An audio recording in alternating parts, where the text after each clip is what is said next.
En el video anterior vimos de dónde salió la idea del infierno, esa que nos vendieron. Pero también vimos algo muy importante. La Biblia no usa una sola palabra para infierno, usa 4: Gehenna, Seol, Hades y Tártaro. Ahora la pregunta es, ¿qué significan realmente? Porque una cosa es lo que dice el texto original y otra muy distinta lo que terminó diciendo la traducción. Cuelen café, ya yo con el mío.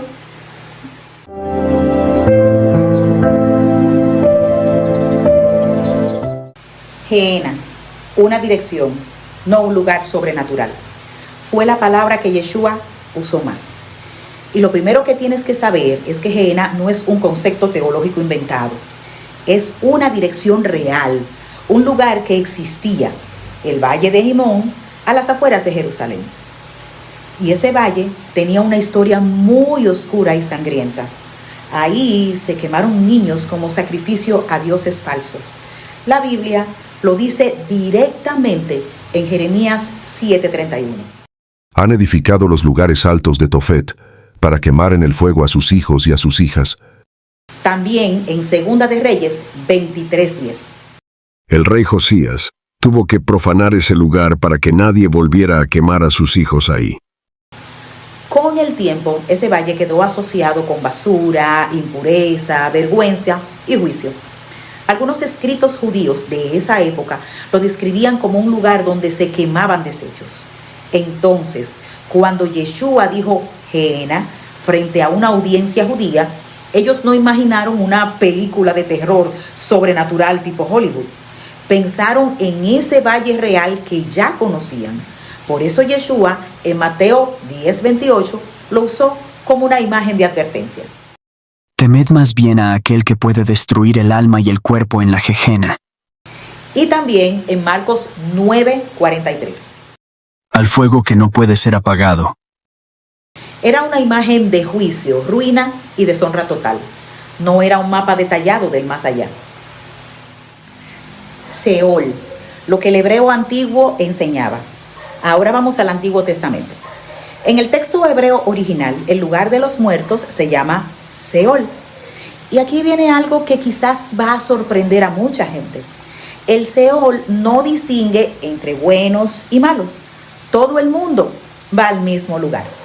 Y podemos verlo en Génesis 37:35. Descenderé enlutado a mi hijo hasta el Seol. También Eclesiastés 9:10. Porque en el Seol a donde vas no hay obra, ni trabajo, ni ciencia, ni sabiduría. Salmo 89:48. ¿Qué hombre vivirá y no verá muerte?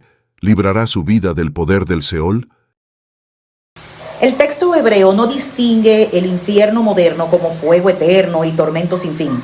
Describe el lugar de los muertos con silencio, oscuridad, destino, nivel común. Un punto importante. El desarrollo de la doctrina del tormento eterno no viene del Antiguo Testamento. Eso viene después. Y ahí es donde entra la siguiente palabra. Y llegamos al Hades, cuando el griego entró a la conversación. Cuando tradujeron el Antiguo Testamento al griego, muchas veces tradujeron Sheol como Hades. Y ahí empezó el problema. Porque Hades no es una palabra bíblica hebrea, es una palabra griega. Y viene cargada de toda la mitología y cultura griega. Inframundo, niveles, castigos, divisiones. El Nuevo Testamento usa Hades varias veces. En Hechos 2:27. ¿Por qué no dejarás mi alma en el Hades? En Apocalipsis 20:13-14.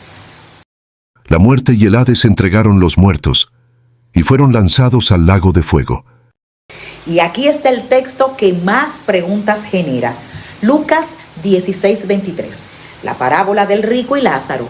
Y en el Hades alzó sus ojos estando en tormentos. Mucha gente usa este texto como prueba del tormento eterno consciente, pero hay que leerlo con mucho cuidado. Primero, es una parábola. Yeshua usa parábolas para enseñar verdades, no para dar descripciones literales de geografía espiritual. Segundo, la imagen que usa Abraham, su seno, el abismo, viene del lenguaje judío de esa época, no de una revelación nueva sobre cómo es el más allá. Lo que Yeshua estaba enseñando ahí no era un tour al inframundo, era una advertencia sobre la indiferencia ante el sufrimiento del prójimo. Mezclaron Seol con Hades, pensamiento hebreo con imaginario griego, y de esa mezcla nació la gran parte del infierno que mucha gente tiene en la cabeza hoy. Seguimos con Tártaro, el caso que casi nadie te menciona. Tártaro aparece una sola vez en todo el Nuevo Testamento. Segunda de Pedro 2:4. Porque si Dios no perdonó a los ángeles que pecaron, sino que arrojándolos al infierno los entregó a prisiones de oscuridad. La palabra en el griego original es tartaró, literalmente arrojar al tártaro. Dos cosas importantes aquí. Una, no habla de seres humanos, habla de ángeles caídos. Dos, es un término tomado del lenguaje cultural griego para comunicar confinamiento y juicio profundo.